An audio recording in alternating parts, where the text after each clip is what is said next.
The things that they are asking for, you can't really expect the EU to change VAT and suddenly exempt US companies. It's not discriminatory in that respect. It applies as a consumption tax to foreign and domestic companies. They also don't like the regulations on sort of the tech sector. This is not the kind of area that the EU is going to move very fast on. So I think what the EU has offered to date has been, what they call zero for zero tariffs on industrial goods and autos. That doesn't seem to be enough for the White House. They want to see harder commitments around agriculture, which is always a tricky issue no matter what trading partner you are. Now, Donald Trump has delayed the imposition of tariffs on the European Union until July. The president has said an extension was agreed with the president of the European Commission, Ursula von der Leyen, following a phone call. Here he is speaking to reporters. We had a very nice call, and I agreed to move it. I believe June 9th would be, July 9th would be the date. That was the date she requested. Could we move it from June 1st to July 9th? And I agreed to do that. And that she said we will rapidly get together and see if we can work something out. Well, those tariffs, of course, were originally outlined by Trump on Liberation Day in April, where taxes on the imports of steel, aluminium and cars were all announced. Allie Renison is a former government advisor on business and trade and a director of SEC Newgate. And she joins me now. Hello, Allie. Good morning. Thanks for being with us. So look, this extension, what are your thoughts? I mean, there's always an extension when he makes these threats. Is this one any different, do you think? Well, we have to remember that the extension is just back to where we were, where all countries and U.S. trading partners, including the EU, was this 90-day pause for additional reciprocal tariffs. If you remember that, obviously, that all U.S. trading partners right now are on a baseline of 10%, including the UK.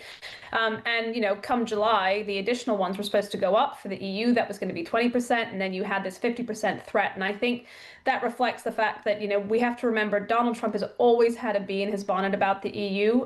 It moves fairly slowly in terms of negotiating with itself before it can negotiate with external trading partners. So I think this was him trying to project onto the negotiations because ultimately Trump and the Republican Party want to be able to announce deals a lot sooner than they're happening. Does he have a point? Are EU tariffs on the US unfair as relates to US tariffs on the EU? I think it depends on the sector. So I think one of the kind of classic examples that the U.S. often points to when it comes to tariff issues is that, let's say before the auto tariffs of 25% across all imports from the rest of the world came in under Trump 2.0, the U.S. had about a 2.5% import tariff on autos. The EU's is 10%, and that they often point to as sort of an example of how it's not reciprocal. Now, the biggest issue, I think, though, for the U.S. and the White House under Donald Trump 2.0 is that they aren't happy about a lot of other things not connected to tariffs that they see as unfair. VAT is something they often talk about. It's interesting that the UK didn't really seem to have VAT as an issue in its own trade talks with the US, but also the way in which the EU regulates. So it's a much broader scope of issues that I think that Washington has with the EU that they're trying to move them on here. And is there likelihood further down the line, do you think, of the EU budging much? Because the line being taken by the EU seems to be quite robust. I think it depends on what they are actually happy with concessions on in terms of Washington, because the things that they are asking for, you can't really expect the EU to change VAT and suddenly exempt US companies. It's not discriminatory in that respect. It applies as a consumption tax to foreign and domestic companies. They also don't like the regulations on sort of the tech sector. This is not the kind of area that the EU is going to move very fast on. So I think what the EU has offered to date has been, what they call zero for zero tariffs on industrial goods and autos. That doesn't seem to be enough for the White House. They want to see harder commitments around agriculture, which is always a tricky issue no matter what trading partner you are. Yeah, and look, I mean, last week, Trump, he'd appeared to sort of walk away from talks with the EU, saying they're very difficult to deal with. And now he's speaking incredibly warmly. Do you think, is this as simple as often seems to be the case with Donald Trump, that he just had a nice conversation with somebody who was nice to him? Or do you see this as strategy in some way? Well, his strategy is to basically project himself onto negotiations and be able to be seen to be announcing things. So he was very happy to announce that he'd granted the EU, quote unquote, per his postings yesterday, the privilege of extending the deadline back to where it already was. He likes to be able to make unilateral executive sort of actions and announcements. I think that's what he's looking for from the EU, is that he can point to a sort of a hard win. The question is whether the stuff that the EU is offering up, particularly around cooperation, is enough of a win for him. Right. OK. And look, I mean, finally on this, the US and the EU, they're two of the largest kind of trade blocs in the world. Presumably the rewards, if they get this right, are actually enormous for both. Or does one side actually have a lot more to lose? Again, it depends on whether the US is willing to move back to where it was before the tariff action from Donald Trump under his second term came in. Because if the EU concedes a lot just to get back to effectively where it was pre, let's say, January and February, how much of a win is that? Now, it might be a win relative to other US trading partners, but it's going to be looking for its own concessions.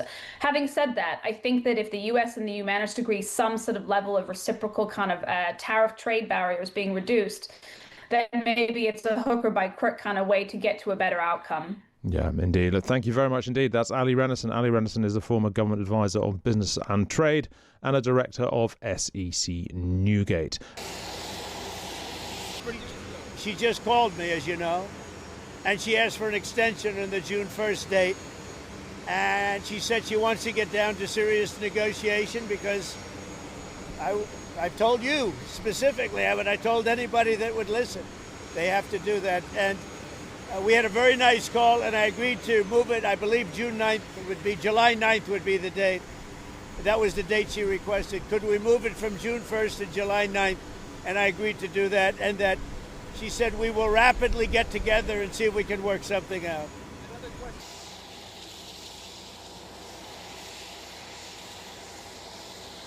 It'll be controlled by the United States.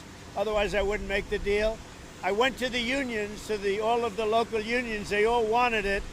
And I'm doing it because all of the congressmen came in, about 5 of them, and the others, I understand, are in concurrence. And they asked that I do it. Everybody seems to want it. And we'll see. I mean, we'll see what the final is. But they're going to invest billions of dollars in steel.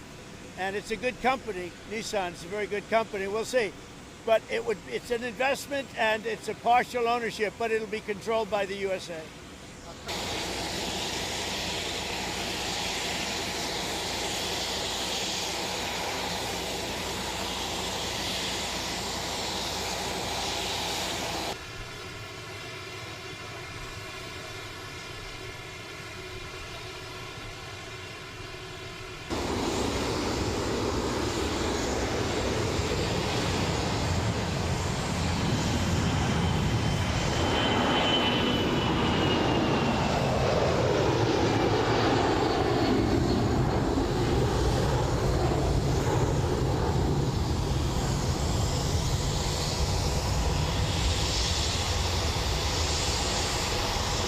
Where are the kind of they're points just where very they're slow moving. I've been saying to everybody, they've treated us very badly over the years. It was formed in order to hurt the United States, in order to take advantage of the United States, and they've done that. We have a big deficit with them.